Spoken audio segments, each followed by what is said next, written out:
వందే మాత్రం. నేను మీ journalist Navata. Welcome to R political.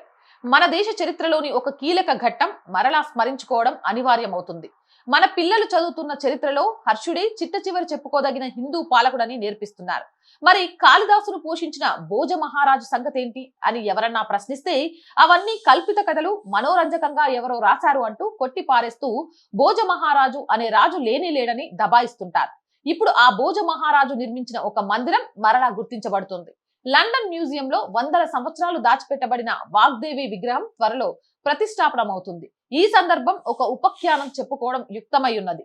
భోజ మహారాజుకు ఒక రోజు ఒక విచిత్రమైన కోరిక కలిగింది. ఆ రోజు సభలో, నేను గతించిన తర్వాత ఈ ధారానగరం ఎట్లా ఉండబోతుందని వినగోరుతున్నాను. కాళిదాసు గారు వర్ణిస్తారని ఆశిస్తున్నాను అన్నాడట. కాని కాళిదాసు చెవులు మూసుకొని అమంగళం ప్రతిహతమవుగాక అని పలికి అంతకు మించి పలకడానికి నిరాకరించాడు. నా మాట వినడానికి నా ఆస్థానంలో ఉండడం ఎందుకు అని భోజుడు కాళిదాసును వెళ్ళగొట్టాడట. కాళిదాసుడు భోజ మహారాజు రాజ్యపు హద్దులు దాటి పొరుగున ఉన్న రాజ్యంలోని ఒక పల్లెలో మారు పేరుతో మకాం వేసి ఆ ఊరి దేవాలయంలో పురాణ ప్రవచనం చేస్తూ కాలం గడుపుకొని వస్తున్నాడు. ఫలాని గ్రామంలోని ఎవరో పండితులు వారు పురాణ ప్రవచనం అద్భుతంగా చేస్తున్నారని వినిన భోజ మహారాజు మారు వేషంలో ఆ గ్రామానికి వెళ్లి పురాణం విని పులకించాడు.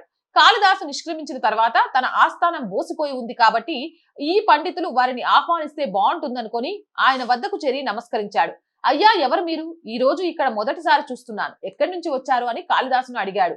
భోజుని మనసులో దాగి ఉన్న కోరిక మరోసారి పైకి వచ్చింది. నేను దారానగరం నివాసిని. ఇటీవల భోజరాజు గారు దివంగతులు కావడంతో అక్కడ ఉండలేక మరో గ్రామంలో నివాసం ఏర్పాటు చేసుకునే ప్రయత్నంలో ఇటు వచ్చాను అని చెప్పాడట. భోజరాజు దివంగతుడైనన్న మాట వినగానే కాళిదాసు నోటి వెంట ఒక శ్లోకం రూపంలో శోకం ఇలా వ్యక్తమైంది. ఆధ్యధర నిరాధర నిరాలంబ సరస్వతి పండిత ఖండిత సర్వే భోజరాజే దివంగతే. కవి హక్కుకు గల శక్తి ప్రభావం ఎలా ఉంటుందో చూడండి. మారు వేషంలో ఉన్న భోజ మహారాజు ఒక్కసారిగా విగత జీవుడై నేల కూలినాడట. ఏం జరిగిందో, ఎందుకు జరిగిందో కాళిదాసుకు అర్థమైంది. తన పంతం నెగ్గించుకోవడానికి తన మరణానంతరం ధారానగరం ఎట్లుంటుందో వినాలనే కోరికతో భోజరాజు మారు వేషంలో వచ్చి అబద్ధం చెప్పి ఆ మాట తాను పలకగానే సత్యంగా మారి ప్రాణాలను కోల్పోయినాడని గ్రహించాడు. వెంటనే శ్యామలాదేవిని స్మరించి పై శ్లోకాన్ని ఇలా మార్చి చెప్పాడు. ఆధ్యధర సదాధర సదాలంబా సరస్వతి పండిత మండిత సర్వే భోజరాజే భువంగతే. తపశ్శక్తి సంపన్నమైన ఆ పలుకుల ప్రభావంతో భోజరాజులో మళ్లీ ఊపిరాటం, గుండె కొట్టుకోవడం మొదలైంది. లేచి నిలబడ్డాడు.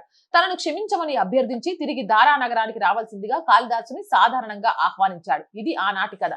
ఇప్పుడు దారానగరానికి సరస్వతి వస్తోంది. ఆ భోజుడు కాకుండా అభినవ భోజుడు వస్తాడు. పండితులు ఎందరో మండితులు అవుతారు. ధారానగరమే కాదు, యావత్ భారతము నూతన కాంతులతో, సరస్వత ఘోషలతో వెలుగు నీలుతుంది. రోజు చెప్తుందేనండి, R group of channels, R Voice, R Political, R Samskriti, మూడు మన ఛానల్సే.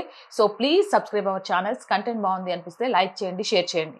ఆర్థికంగా ఆర్ వాయిస్ కి మీ చేయూత చాలా అవసరం. ఆర్థికంగా సపోర్ట్ చేయాలి అంటే సబ్స్క్రిప్షన్ పక్కనే జాయిన్ అనే బటన్ ఉంది. 1 to 5 లెవెల్స్ ఉన్నాయి. ఏదో ఒక లెవెల్లో సపోర్ట్ చేయండి. లేదా స్క్రీన్ మీద గూగుల్ పే, ఫోన్ పేతో పాటు అకౌంట్ డీటెయిల్స్ ఉన్నాయి. మీకు తోచిన సహాయాన్ని అందించండి. వ్యాపార ప్రకటనల కోసం 8328500576 నెంబర్ని సంప్రదించండి. జై హింద్, జై భారత్.